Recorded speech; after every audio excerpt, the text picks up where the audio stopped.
ಚಿಂದಿ ಉಡಾಯಿಸೋ ಖಾರ ಬಣ್ಣ ರುಚಿಯನ್ನು ನೀಡುತ್ತದೆ. ಮೆಣಸಿನ ಪುಡಿ ಚಿಂದಿ ಉಡಾಯಿಸೋ ಖಾರ ಬಣ್ಣ ರುಚಿ. ಕೇಂದ್ರದಲ್ಲಿ ಬಿಜೆಪಿ ಬಂದ ಮೇಲೆ ಕೈ ನಾಯಕರ ಮೇಲೆ ಇಡಿ ದಾಳಿ ಆಗ್ತಾ ಇದೆ. ಈಗ ಇಡಿ ದಾಳಿ ಮಾಡ್ತಿರೋದಕ್ಕೆ ರಾಜಕೀಯ ಕಾರಣ ಇದೆ ಅಂತ ಸರ್ಕಾರದ ಮುಖ್ಯ ಸಚೇತಕ ರಾಮದುರ್ಗದ ಶಾಸಕ ಅಶೋಕ್ ಪಟ್ಟಣ್ ಹೇಳಿಕೆ ಕೊಟ್ಟಿದ್ದಾರೆ.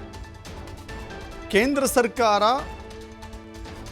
ಕೇಂದ್ರದ ತನಿಖಾ ಸಂಸ್ಥೆಗಳನ್ನು ಬಳಸಿಕೊಳ್ತಾ ಇದೆ ಅಂತ ಮತ್ತೊಮ್ಮೆ ಇಲ್ಲಿ ನೆನಪು ಮಾಡಿಕೊಡ್ತಾ ಇದ್ದಾರೆ. ನಾಗೇಂದ್ರ ಸೇರಿದಂತೆ ಹಲವರ ಮೇಲೆ ಇಡಿ ದಾಳಿಯಾಗಿದೆ. ಬಳ್ಳಾರಿಯ ಎಂಪಿ ತುಕಾರಾಂ ಒಬ್ಬ ಸಭ್ಯಸ್ಥ ವ್ಯಕ್ತಿ, ಅವರ ಮೇಲೆ ಇಡಿ ದಾಳಿ ಮಾಡಿದೆ. ಬಳ್ಳಾರಿಯಲ್ಲಿ ಕಾಂಗ್ರೆಸ್ನವರ ಮೇಲೆ ದಾಳಿಯ ಷಡ್ಯಂತ್ರ ನಡೀತಾ ಇದೆ, ತೇಜೋವಧೆ ಮಾಡ್ತಾ ಇದ್ದಾರೆ. ಈಗಾಗಲೇ ತನಿಖೆ ನಡೀತಾ ಇದೆ. ಇಡಿ ದಾಳಿ ಮಾಡ್ತಾ ಇರೋದಕ್ಕೆ ರಾಜಕೀಯವಾದ ಕಾರಣ ಇದೆ ಅಂತ ಕಿಡಿಕಾರಿದ್ದಾರೆ.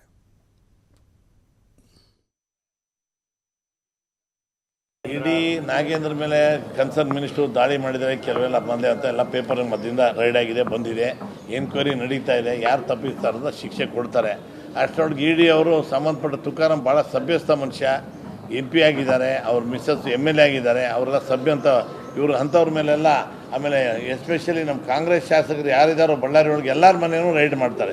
ಇದು ದುರ್ದೋಷವಾಗಿ ನಮ್ಮ ಪಾರ್ಟಿಗೆ ಡ್ಯಾಮೇಜ್ ಮಾಡೋಕ್ಕೋಸ್ಕರ ಮಾಡ್ತಾಯಿದ್ರು ಹೊರತಾಗಿ ಬೇರೆ ಏನಕ್ಕೋಸ್ಕರ ಮಾಡ್ತಾ ಇಲ್ಲ.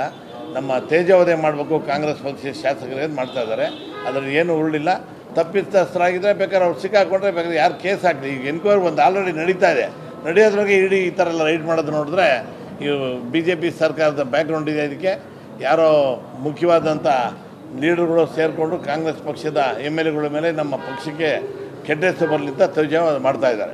ಇಡೀ ನಾಗೇಂದ್ರ ಮೇಲೆ ಕನ್ಸರ್ನ್ ಮಿನಿಸ್ಟ್ರು ದಾಳಿ ಮಾಡಿದರೆ ಕೆಲವೆಲ್ಲ ಬಂದೆ ಅಂತ ಎಲ್ಲ ಪೇಪರ್ ಮಧ್ಯದಿಂದ ರೈಡ್ ಆಗಿದೆ, ಬಂದಿದೆ, ಎನ್ಕ್ವೈರಿ ನಡೀತಾ ಇದೆ. ಯಾರು ತಪ್ಪಿಸ್ತಾರದ ಶಿಕ್ಷೆ ಕೊಡ್ತಾರೆ.